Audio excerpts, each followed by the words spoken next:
24장은 특별히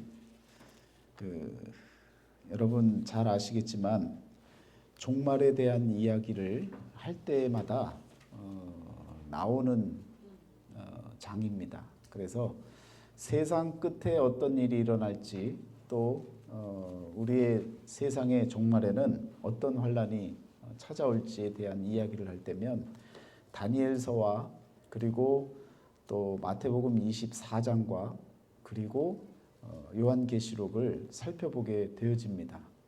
그런데 오늘은 제가 이미 다니엘서를 설교 영상으로 말씀을 다 드려놨는데 그때에도 24장의 말씀을 언급을 했고요. 그래서 사순절 기간에 저희들이 생각해 볼 수 있는 부분은 성전을 중심으로 우리 주님께서 무너져야 하리라 라고 하시면서 말씀하셨고 또 그 무너질 성전에 대한 이 선포가 오늘 우리들에게 어떤 의미를 주는지에 대한 그런 부분을 함께 한번 확인하시고 또 성전을 중심으로 우리 마태복음 24장을 한번 바라볼 수 있는 시간이 되어졌으면 좋겠습니다. 여러분 성경은요 성전의 역사라고 말씀을 드렸습니다. 그래서 성전의 역사를 언급을 하는데 히브리서 1장 1절에 나와 있는 말씀처럼 여러 부분과 또 여러 모양으로 이야기를 해주고 있는 겁니다. 그래서 여러 부분이라고 하는 그 표현에 영어 성경에서는 many times라고 나와 있어요. 그러니까 여러 시간들 가운데에 또 여러 모양으로 그래서 그 성전을 나타내는 여러 가지 모양들이 있는데 그 모양들을 이야기를 하면서 성전의 역사를 창세기서부터 써내려 갑니다. 그런데 성전이 여러 차례 무너지는 그런 사건들이 벌어지죠. 그래서 벌어지는 그 사건들마다 하나님께서 그 성전을 무너뜨리시면서 무언가 새롭게 우리들에게 약속하시고 또 새로운 언약을 허락해 주시는 그런 은혜가 말씀 가운데 있었다라는 겁니다. 그래서 그 성전이 무너지는 그 과정과 또한 그런 역사들을 여러분과 제가 확인을 해보면 그 가운데 하나님의 뜻이 무엇일까? 또 오늘 말씀에 가장 관심을 갖고 봐야 될 내용은요. 예수님께서 제자들에게 성전이 무너질 것에 대한 말씀을 하고 있지 않습니까? 그래서 이 말씀을 하실 때에 돌 하나도 돌 위에 남지 않고 다 무너뜨려지니라 라고 하는 말씀을 합니다. 그래서 이 말씀을 하실 때에 그 전에 2절에 뭐라고 얘기하시냐면 너희가 이 모든 것을 보지 못하느냐 라는 말씀을 하십니다. 여러분 이 부분이 사실은 아주 저희들에게 다시 한번 생각하게 만드는 부분이 되어진다라는 것을 말씀을 드리고요. 또 더불어서 지금 14절까지 보셨는데 15절을 보세요. 그러면 너희가 선지자 다니엘이 말한 바 멸망에 가증한 것이 거룩한 곳에 선 것을 보거든 읽는 자는 깨달을진저 그때에 유대에 있는 자들은 산으로 도망할지어다 라고 하는 표현이 나옵니다. 그런데 여러분 여기 가로를 쳐놓고 뭐라고 나와요? 읽는 자는 깨달을진저 라는 표현을 씁니다. 그러면 이 말씀을 읽는 사람들은 누구예요? 우리죠. 예수님은 이미 말씀을 하셨고 뭔가 기록될 것을 생각하셔서 예수님이 자 읽는 사람들 이 내가 하는 얘기들을 앞으로 읽을 사람들은 잘 깨달아야 돼요. 이렇게 얘기한 게 아니죠. 그런데 읽는 자는 깨달을진저라고 쓴 표현 이 자체가 그때 당시 그 자리에 있었던 사람을 위한 게 아니라는 거죠. 오늘 저와 여러분들이 이것을 읽고 깨달아야 되는 겁니다. 여러분, 그냥 읽고 아는 것은 그냥 정보 전달이에요. 지식의 전달입니다. 그걸 갖고 우리가 깨달았다고 얘기하잖아요. 어떤 때에 깨달았다고 합니까? 정보 전달을 다 받고 그것을 읽고 또 읽다 보니까 보이지 않는 어떤 다른 생각들과 또한 세계들이 열려지고 보여지는, 그래서 이 내용이 그 내용을 말하는 것이구나 라는 것이, 그것이 우리가 깨달아졌다라고 얘기를 하고 은혜 받았다라고 이야기를 하는 겁니다. 그러면 지금 나와 있는 말씀에 여러분, 거룩한 곳에 선 것을 보거든 읽는 자는 깨달을진저 그때의 유대에 있는 자들은 산으로 도망할지니라. 이 말씀을 하고 계신 것하고, 그리고 오늘 말씀에서처럼 너희가, 이절에 나오는 것처럼 너희가 이 모든 것을 보지 못하느냐. 여러분, 이 말씀도 잘 보세요. 이미 제자들이 나와서 뭘 보여주는 거예요? 예수님한테 성전을 보여주고 있어요. 그런데 예수님이 거꾸로 뭐라고 얘기하시는 거예요? 너희는 이 모든 것을 보지 못하느냐라고 하고 있죠.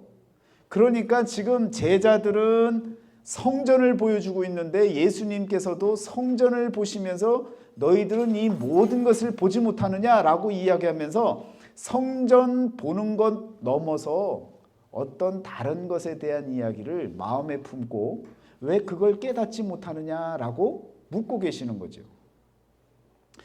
그것을 여러분들이 느끼셔야 지금 15절에 나오는 이 말씀, 읽는 자는 깨달을진저라고 하는 이 의미마저도 여러분들이 이해를 할 수 있게 되어집니다. 그러니까 예수님은요, 성전이 무너질 거야, 자, 몇 날 며칠 날 무너질 거야 라고 하는 것을 이야기하는 게 목표가 아닌 거였어요. 너희는 저 성전이, 보여지는 성전 저것뿐만 아니라 이 성전의 본질적인 의미가 뭔지 모르냐? 이 성전에 대한 모든 것을 너희가 깨닫지 못하느냐? 성경 전체의 역사가 바로 성전의 역사이기 때문에 하나님의 말씀을 읽어왔던, 또 구약 성경을 알고 있었던, 들어서 배웠던 이 이스라엘 백성들, 또 그 제자들 모두가 다 성전의 그 의미를 분명히 모르느냐라고 묻고 있는 것과 같은 거죠. 그래서 예수님이 나중에는 뭐라고 얘기하십니까? 성전을 자신의 몸으로 비유하셔서 사흘 만에 내가 다시 세우리라 라고 말씀을 하시잖아요. 그러니까 지금 여기에서 지금 24장에서 던지고 있는 예수님의 말씀은 단순히 빌딩으로 보여지는 건물로서의 성전만을 이야기하고 있지 않다는 겁니다. 그리고 뒤에 15절로 가니까 한 번 더 저희들에게요, 읽는 자는 깨달을진저, 이것을 읽는 것을 통해서 깨달으라는 거예요. 그냥 멸망에 가증한 것이 거룩한 것에 선 것을 보거든 깨달으라는 거예요. 그러면 여러분, 여러 가지 중첩적인 2중, 3중의 의미가 담겨져 있습니다. 그러니까 예수님께서 성전이 무너져야 될 것이다 라고 하는 것을 말씀하신 이유를 여러분 생각해 보세요. 왜 성전이 무너져야 됩니까? 성전이 무너지면 누가 가장 어려움을 당해요? 유대인 중에서도 제사장들, 종교 지도자들이죠. 종교 지도자들이 여러분 이 성전을 중심으로 살았잖아요. 성전에서 나오는 모든 것을 갖고 이 성전에서 다 먹고 살았습니다. 그리고 이 성전이 어떤 곳이었어요? 유대 사회의 중심이었어요. 축이었습니다. 축. 그러니까 성전이 무너지면 뭐가 무너지는 거예요? 종교 지도자들이 다 무너지는 거죠. 없어지는 거죠. 그러면 유대 사회의 축이, 중심축이 무너진다는 얘기는 유대 사회가 다 붕괴된다는 거죠. 예수님께서 지금 성전이 무너져야 된다는 이야기는 유대 사회가 이 중심축으로 만들어졌던 이 사회 지도자들이 어떻게 돼야 된다는 거예요? 무너져야 된다는 거예요. 그런 생각은 안 해보셨어요? 여러분, 이 성전이 무너지면 유대 사회가 다 무너지는 것이고요. 그 중심의 축에 있었던 바리새인들, 제사장들, 서기관들, 종교 지도자들 모두가 다 망하는 거예요. 그런데 이렇게 망하면 유대 사회가 다시 살 길이 열리는 거죠. 예수님의 눈으로 바라볼 땐 성전이 안 무너지면 안 돼요. 반드시 무너져야 되는 거예요. 그 성전이 무너지지 않으면 이 유대 사회가 병들어 있고 정말 변질되어져 있는 이 유대 사회가 다시 살 길이 없는 겁니다. 무너져야 되는 거예요. 한번 무너져야 새로운 유대 사회에 올바른 유대 문화가 다시금 살 길이 열린다는 거죠. 이것을 위해서 사실은 첫 번째로는 예수님께서는요, 성전 이것을 보고 너희가 정말 모든 것을 다 볼 줄 모르느냐, 이 답답한 인간들아, 이게 무너져야 너희가 사는 거야. 하나님께 다시금 올바른 민족 국가가 세워질 수 있는 거야. 그런 눈으로 바라보면 여러분, 예수님께서 하시는 이 성전이 무너져야 된다라는 얘기는요, 지금까지 썩어 있는 이 유대 사회, 재정일치로 종교하고 정치하고 야합이 되어져 갖고 모든 것을 다 쥐고 흔드는 이 권력의 중심이 무너져야 되는 거예요. 이것이, 이 권력이 무너지지 않는 이상은 하나님을 믿는 일이 없어요. 이 사람들을 바라보고 이 사회가 가야 되는 거예요. 그러니까 이 권력 중심이 바로 여기 성전에 있었기 때문에 이 성전은 반드시 무너져야 되는 겁니다. 그래야 사는 거예요. 돈도 들고 시간도 걸리고 여러 가지 어려움도 있고 많은 힘겨운 그런 앞으로의 삶이 열려진다 할지라도 무너져야 사는 역사가 일어나는 겁니다. 그런데요, 이 성전의 이 권력 세력이 이것이 깨뜨려지고 다시금 하나님 앞에 바로 서야 올바른 성전이 세워지는 거죠. 그런데 이 성전이 예수님께서 결국은 예수님의 몸을 비유로 말씀하시잖아요. 그래서 사흘 만에 다시 세우시겠다고 말씀을 하시잖아요. 그런데 이 몸을 사도 바울이 성령의 전으로 너희들의 몸이 성령의 전인 줄 모르느냐. 그러니까 우리도 각자가 성전이 우리 마음속에 우리 각자 한 명 한 명이 성전인 것을 깨닫지 못하느냐라는 거죠.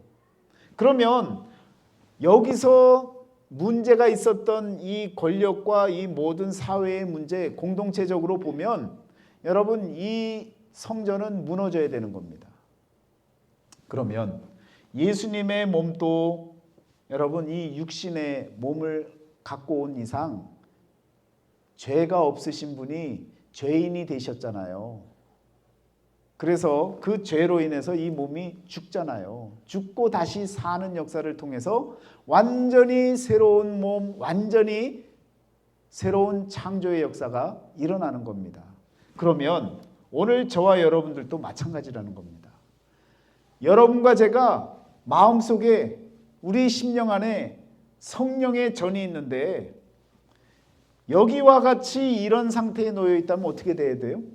한번 무너져야 되는 거예요. 여러분과 제가 무너져야 되는 거예요. 무너져야 사는 길이 열리는 겁니다. 그러니까 예수님께서 지금 이 모든 것을 보지 못하느냐? 지금 이 성전의 모든 역사가 앞으로 예수님의 이 몸을 통해서 십자가를 지시고 몸된 성전이 새로운 성전으로 바뀌어지면서 여러분, 오늘 저와 여러분들이 각자가 성전이 되어지는 그런 삶을 살아가고 있는데, 우리 성전들이 깨끗하지 않고 변질됐고 부정하고 부패되어졌고 썩어져 있으면 여러분 다시 지어야죠. 새롭게 세워야죠. 깨끗이 청결하게 성결하게 변화되어져야 되죠. 그것을 예수님께서는 지금 전체의 모든 구약의 역사를 통해서, 성전의 역사를 통해서 우리에게 지금 제자들을 통해서 말씀하고 계시지만, 너희가 이 모든 것을 보지 못하느냐라고 하는 이 성전의 개념을 잘 아셔야 된다라는 겁니다. 자, 그렇게 말씀을 드리고 구약의 시간으로 보면요, BC 957년에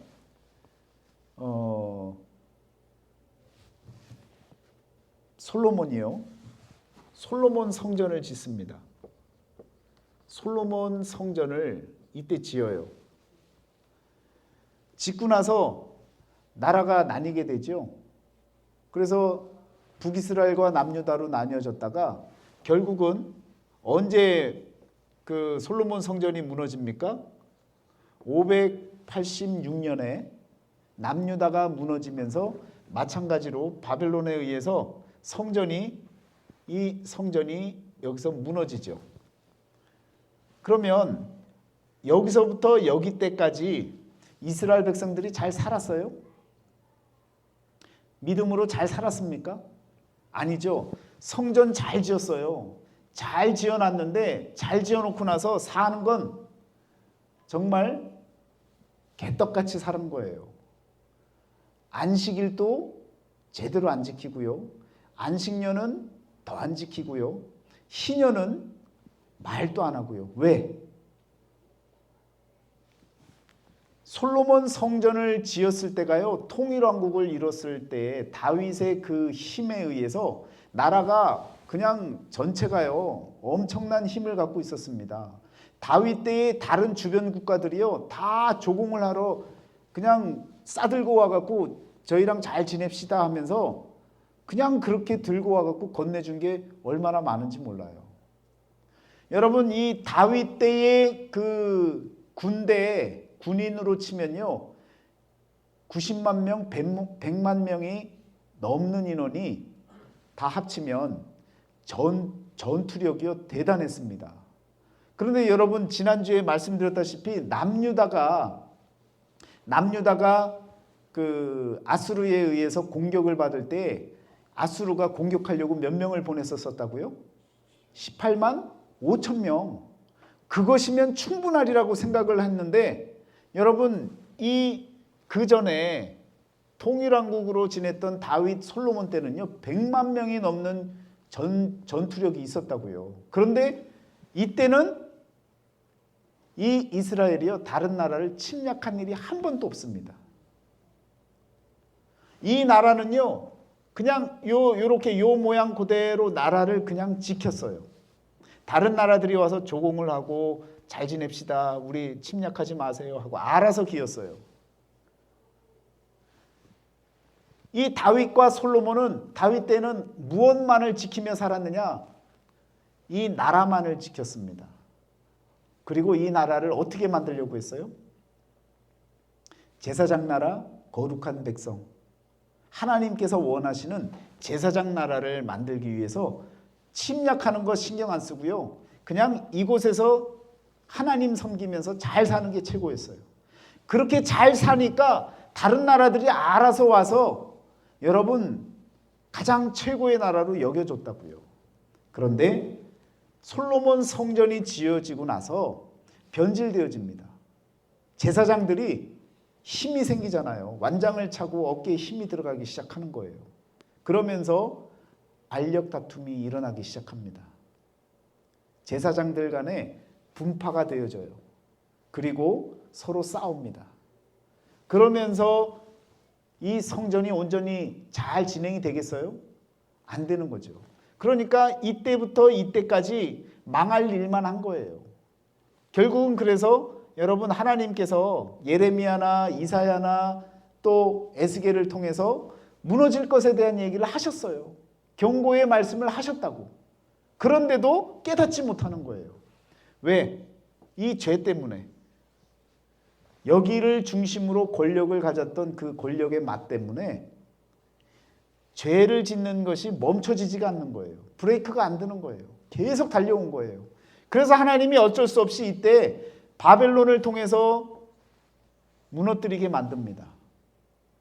그리고 정확하게 날짜를 정하시죠. 그래서 언제까지 해요?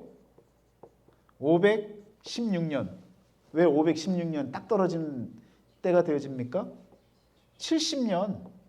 이 70년이라고 하는 이것을 다니엘이 열심히 공부하고 공부했더니 여러분 예레미야에게 말씀하셨던 이 70년을 알게 되잖아요. 그런데 아는 정도가 아니라 다니엘이 다니엘서에서 뭐라고 얘기합니까? 70년을 알고 나서 70년에 대한 이 사실을 깨달았다라고 얘기를 합니다. 여러분 이게 이제 중요한 그 사항이 되는 거예요. 70년이라고 하는 것을 하나님이 정해 주셨는데 이 70년이라는 사실을 알면 되는 거잖아요. 그럼 70년 후에 이렇게 다 정리되겠구나라는 것만 알면 되는데 다니엘은요. 70년을 안 것이 아니라 아는 것뿐만 아니라 깨달았다라고 얘기를 합니다. 그러면서 이 70년을 어떻게 이야기를 하게 되어져요? 환상을 통해서 70일에라고 하는 표현이 나오게 되어집니다. 그래서 다니엘서 7장과 9장에 나타나는 말씀이 여러분 바로 종말에 대한 이야기, 세상 끝에 대한 이야기로 성경에서는 나타나고 있는 거예요. 그러니까 이 70일의 중에 62일에 또 그 다음에 몇 일입니까? 70일에가 되려면 처음에 7일에 62일에 그리고 한 일에 이렇게가 남았다고 그러잖아요. 요 한 일에가 남은 거예요. 7이라고 하는 요 수가 남아 있는 거예요. 그런데 이것을 쪼개니까 어떻게 되는 거예요? 한때, 두때, 반때가 여기서 나오는 것 아닙니까? 그러니까 한때, 두때, 반때가 지났다는 거예요. 또 한때, 두때, 반때가 남아있다는 거죠. 이것이 이제 하나님께서 일직선, 직선적인 세계관을 통해서 시작부터 끝까지를 다 정해 놓으셨는데 그때가 언제인지는 모르지만 하나님의 여호와의 절기로 보면 6월절서부터 시작해서 초막절까지 한때, 두때, 반때, 오순절 때까지 지금 지나고 있고요. 그리고 나팔절이 딱 되어지는 그때 한때, 두때, 반때 거꾸로 하면 나팔절이 되어지는 그때가 되어지면 세상의 끝이 오는 거라고요. 여러분 그래서 우리가 사는 위치는 어디냐? 여기라는 거죠. 그런데 이때 뭐가 일어나요? 환란이 일어나는 거예요. 대환란이 일어나는 그 내용이 바로 마태복음 24장에 나옵니다. 그럼 그 대환란이 어떻게 일어나는 겁니까? 라고 물으면 계시록에서 펼쳐지는 거죠. 그래서 이 성경에서 세상 끝에 세상 마지막 때에 일어난 일에 대한 이런 이야기를 이렇게 쭉 하고 있는데 여러분 지금 말씀드리려고 하는 건 이 종말에 대한 건 이미 벌써 말씀을 드렸으니까 영상을 보세요. 그런데 지금 솔로몬 성전을 짓고 나서 죄를 멈추지 않아서 결국은 여러분 안식년을 지키지 않았던 그 기간을 다 따져서 70년이라는 시간을 바벨론을 통해서 바깥에서 살게 하잖아요. 왜? 사람이 죄를 지으니까 땅이 온전하지 않은 거예요. 그래서 땅을 통해서 사람을 바꿉니다. 그래서 여러분 그 밭도 해마다 계속 지으면 그 땅에서 여러분 그 곡식이 나게 하고 또 그냥 뭐 열매가 나게 하면 어떻게 됩니까? 땅이 힘이 없잖아요. 마찬가지예요. 하나님께서는요, 땅을 바꾸셔서, 말씀에도 나옵니다. 땅을 바꾸셔서 인간을 바꾸시는 역사. 그것이 바로 성전을 파괴시키는, 무너뜨려서 다 떠나게 만들죠. 그리고 성전, 그 땅을 70년 동안 비우셔서 깨끗하게 만드신 거예요. 그리고 다시 부르신 거예요. 약속대로. 그러니까 여러분, 이스라엘 백성들에게는 이때가 어떤 때입니까? 그냥 절망이고 죽을 때인 것 같지만 하나님의 눈으로 바라볼 때는 여기서부터가 다시 시작되어지는 살아날 때가 되어지는 거죠. 그래서 바벨론 포로 생활을, 이 바벨론의 포로 생활 70년을 하면서 이곳을 향한 여러분 찬양의 시를 써 나가잖아요. 다시금 믿음으로 세워져 나가는 시간을 만들어 가지 않습니까? 하나님이 원하시는 것은 바로 그것입니다. 성전 잘 지어놓고 생활 잘하고 편안하게 안락하게 지내는 그런 인생이 아니라 하나님의 성전의 개념을 분명히 알고 성전으로 날마다 나아가는 삶을 살기를 우리 하나님이 원하시는 거예요. 그러니까 성전이 한번 무너졌습니다. 성전이 무너지고 여러분 이때 다시 스룹바벨 성전이 다시 세워집니다. 재건이 되어지죠. 이 스룹바벨 성전이 516년에 세워집니다. 이렇게 세워지고 나서 요 기간에 잃어버렸던 이 바벨론 시대에 살았던 이때에 요 기간을 이 이스라엘 백성들이 어떻게 살았습니까? 성전이 없는데. 성전이 없으니까 어떻게 모여야 돼요? 율법으로 모여야 되는 거죠. 기록된 말씀을 갖고 모여야 되잖아요. 그러니까 성전이 없으니까 자연스럽게 요때 발달한 것이 뭡니까? 회당이에요. 회당 문화가 발달한 거예요. 그래서 지역마다 성전은 아닌데 모여서 성경 공부하고 성경을 읽는 그런 일들이 이제 생겨났습니다. 그래서 이 회당 중심으로 뭘 공부한 거예요? 에스라나 또 느헤미야나 할 것 없이 성경을 가르쳐 줬잖아요. 다시 돌아오게 해서.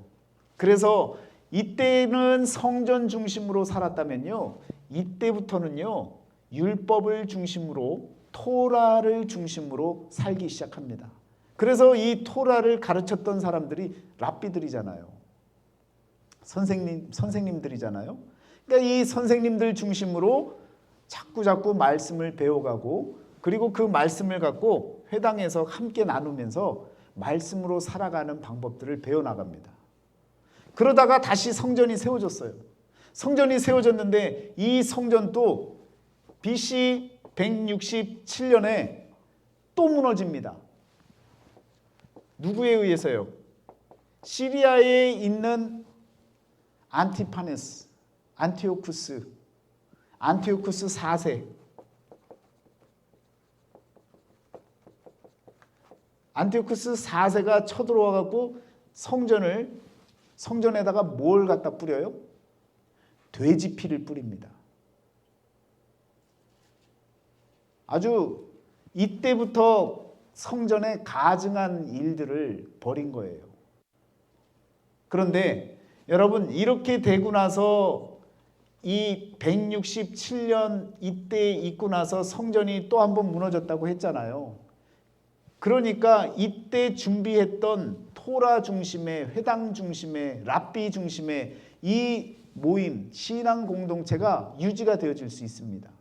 그러다가 예수님이 오셨어요. AD 33년에 사역을 펼치시고, 그리고 나서 또 한 번 또 무너지죠. 헤롯 성전을 이때 다시금 짓기 시작을 하는데, 헤롯 성전은 유대인들이 지은 게 아니라 그랬잖아요.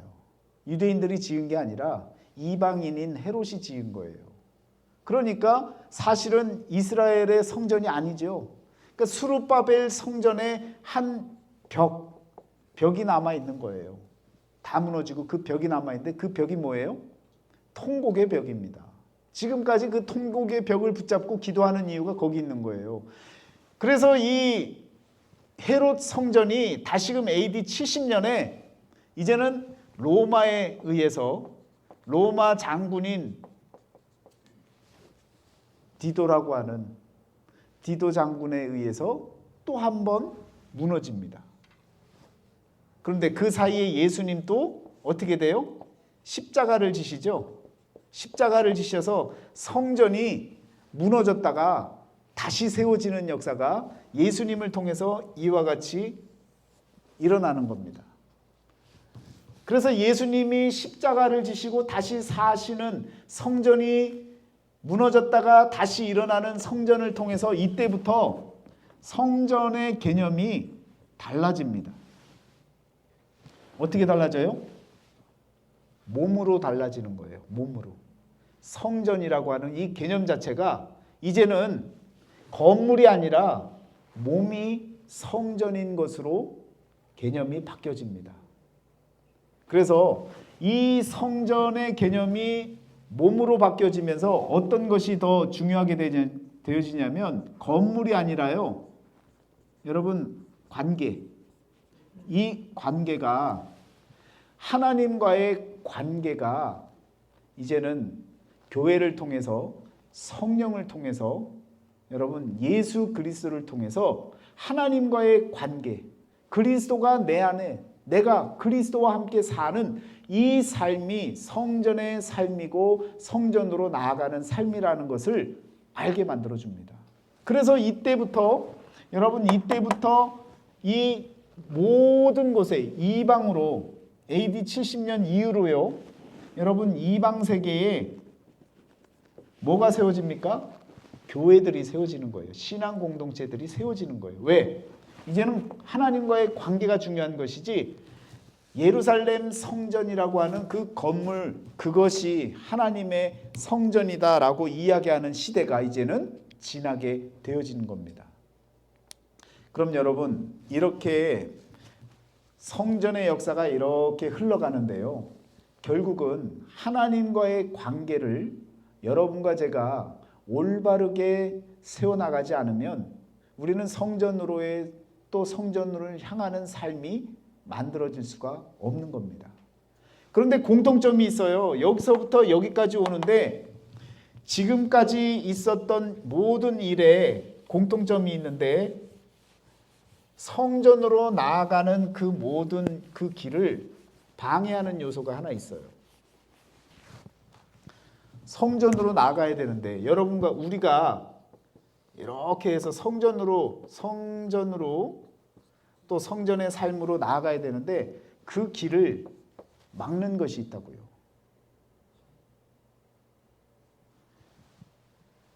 우리가 이 길로 나가야 되는데 이 길로 나가는데 여기를 막아주는 하나의 그 무엇이 있는데 이미 죄라고 하는 것은 여러분 드러나는 현상이에요. 악이라고 하는 것은 눈에 보이지 않죠. 눈에 보이지 않는데 우리가 악이라고 하는 악한 것은 알고 있는데 우리가 취하지 않으면 악이 세상에 나타나지 않고 그리고 그냥 그대로 두면 되는 거예요. 악한 생각을 안 하면 되는 거죠. 악이라고 하는 것이 그럼 드러나지 않고요. 그것이 드러나면 그게 죄가 되는 거예요. 그러니까 여러분과 저는 악이라고 하는 것으로부터 벗어나기 위해서 모양이라도 악하고 죄된 것이면 어떻게 해야 돼요? 피해야 되는 거예요. 그러니까 나는 당당하니까 가서 나는 할 수 있어 라고 하는 마음으로 가면 안 된다는 거예요. 그래서 예전에요. 여러분 아시겠지만 최일도 목사님이 그 창녀촌에 가서 선교하겠다고 돈 주면 시간이 얻어지잖아요. 그러니까 들어가서 전도하겠다고 들어가는 거예요.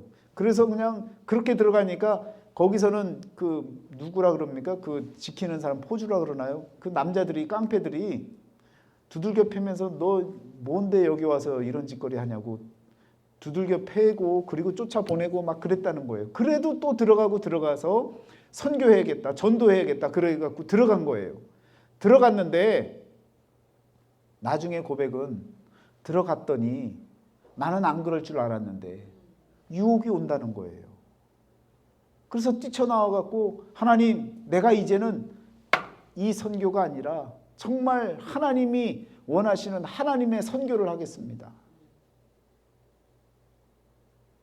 본인은 될 줄 알았다는 거죠. 그런데 악의 모양을 보니까 빠져든다는 거예요. 여러분, 이게 현실이에요. 그 누구도 악이라고 하는 것 앞에서 이겨낼 자가 없는 거예요. 그러니까 우리는 조심해야 됩니다.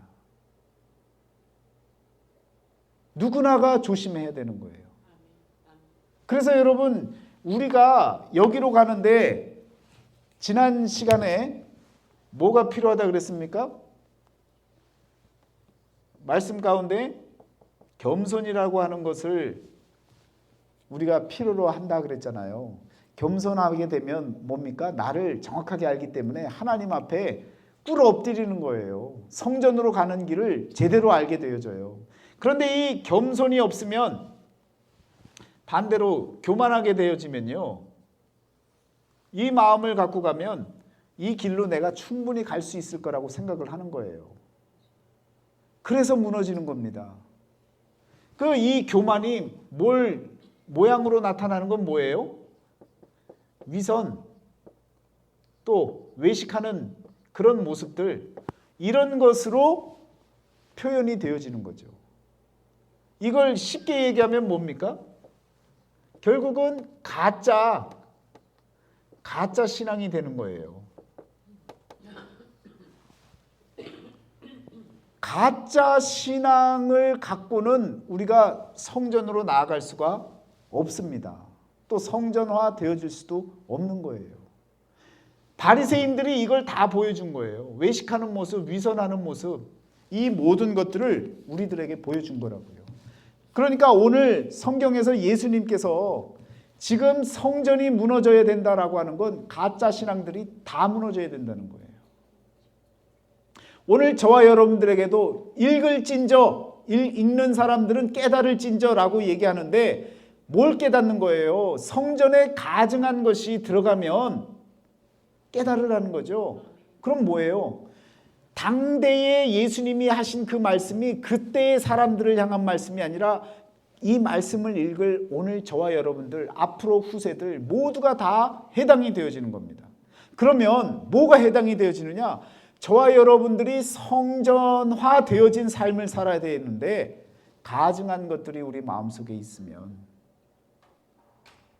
그 가증한 것이 우리 가운데 있으면 깨달아야 된다는 거예요. 거룩한 곳에 가증한 것이 설 때에 깨달으라는 거예요. 우리 마음속에 이 외식적이고 위선적이고 가식적이고 가짜가 들어가 있는 그것을 여러분 느끼면, 거룩한 곳에 가증한 것이 있는 것을 깨달으면 산으로 도망가라는 거예요. 하나님이 계시는, 하나님이 함께 하시는 이 관계를, 아까 말씀드렸던 이 관계를 중시하는 하나님의 뜻을 깨닫고 하나님께로 나아가라는 거예요.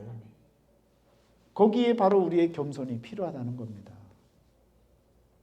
우리는요, 아무것도 혼자 할 수 있는 게 없어요.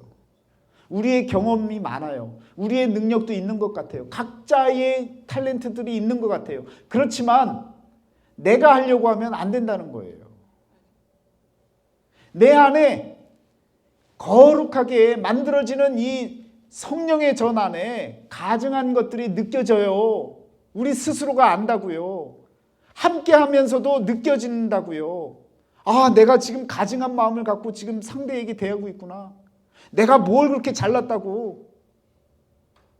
그런 마음들을 우리가 느낀다고요. 그럴 때 어떻게 하라는 거예요? 산으로 가라는 거예요. 산으로 가면요, 기도하는 거예요.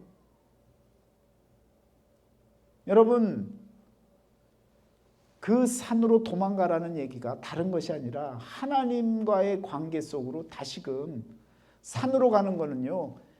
이 창세기 때부터 여러분 아브라함 이 야곱 때에도 그랬잖아요. 야곱 때에도 산으로 올라가서 제사를 드리고 내려와야 됐고 또 힘들지만 또 올라가서 또 제사를 드리고 내려와야 됐고 그랬어요. 그 올라가는 그곳이 어디였냐면 베델이었습니다. 베델이 무슨 뜻이에요? 하나님의 집입니다. 하나님의 집으로 올라가는, 산으로 올라가는 건 하나님의 집으로 나아가는 거예요. 그런데 야곱은 어디에 머물러 있었어요? 아이라고 하는 곳에 자꾸 머물러 있었습니다. 그 중간에 살았다고요. 아이는요, 폐허예요, 폐허. 그 중간에서 올라가긴 힘들어요. 고민이 되는 거예요. 그런데 여기에 머물려니 여기는 폐허예요. 살지 못할 곳인 거예요. 그런데 그냥 그곳에서 결정을 못 내리다가 우왕좌왕하다가 여러 가지 시험을 겪게 되어지는 겁니다. 우리 마음속에, 여러분과 제 마음속에 성령의 전인 줄 알지 못하느냐라고 묻고 있는 하나님의 말씀을 떠올리셔야 되는 거예요. 그러면 내 안에 가증한 것이 선다는 것이 바로 오늘 말씀에 나오는 것처럼 여러분 거룩한 곳에 가증한 것이 설 때를 그때가 되어지면 깨달으라는 거예요. 그럼 어떻게 하라는 거예요? 하나님의 집으로 빨리 가라는 거예요. 하나님의 집이 여러분 교회만 있습니까? 빨리 엎드리라는 거예요. 겸손하게 낮아지라는 거예요. 우리가 교회 안에서도 여러분 그런 상황들 또 바깥에 나가서도 마찬가지고 우리 마음을 우리 스스로가 안다고요. 하나님 앞에 정직해야 되는데 정직한 영이 되어지지 않는 그 마음을 스스로가 안다고요.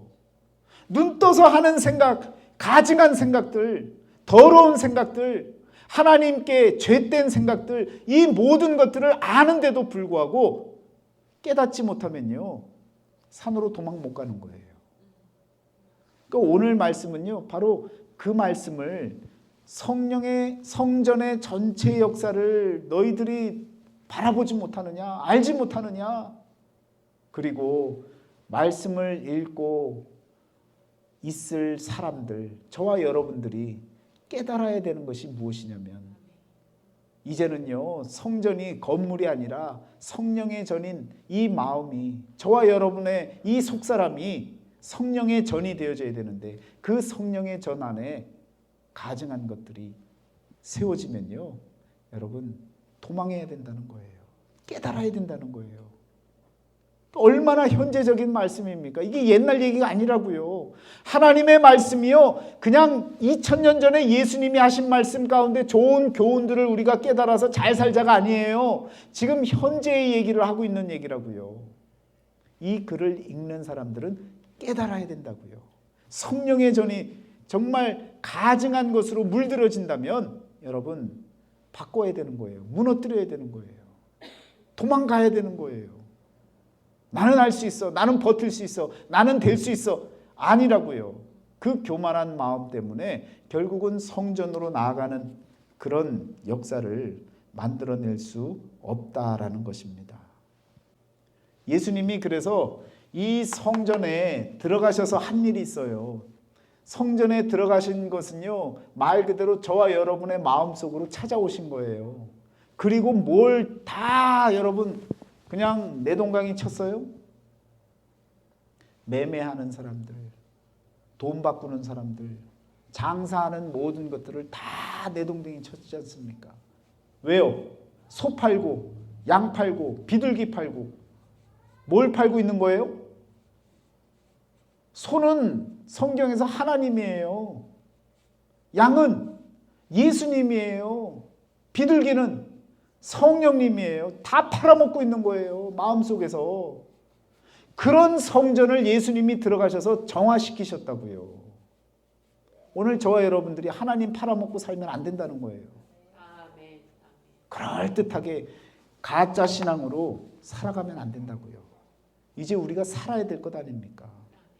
우리 가정들이 제대로 살아나야 될 것 아닙니까? 가짜 갖고는 안 된다고요. 진짜로 살아야 된다고요. 하나님 팔아먹는 일은 하지 말아야 된다고요. 그것이 하나님이 바라보실 땐 가장 가증한 일이라는 거예요. 재물을 들고 왔는데 여러분 가증한 재물 들고 와갖고 가짜 갖고 와갖고 진짜인 양 사람들 보란 듯이 그런 모습으로 우리가 산다면 그건요 가짜를 버리지 않는 이상 가증한 것이 어디에 온 것과 같은 거예요? 거룩한 곳에 가증한 것이 선 것을 볼 때 깨달으라고 하는 말씀을 기억하셔야 되는 겁니다. 여러분과 저의 마음속에 진짜 신앙, 성전을 향해 나아가는 진짜 신앙이 되어지시고 예수님이 오셔서 우리 몸속에 다 찾아오셔갖고 한 명 한 명의 성전 마음속에 찾아오셔서 지금 장사하려고 했던 마음들, 자기 유익을 취하려고 했던 그 마음들, 그 모든 마음을 다 청소하시려고 오신 거라고요.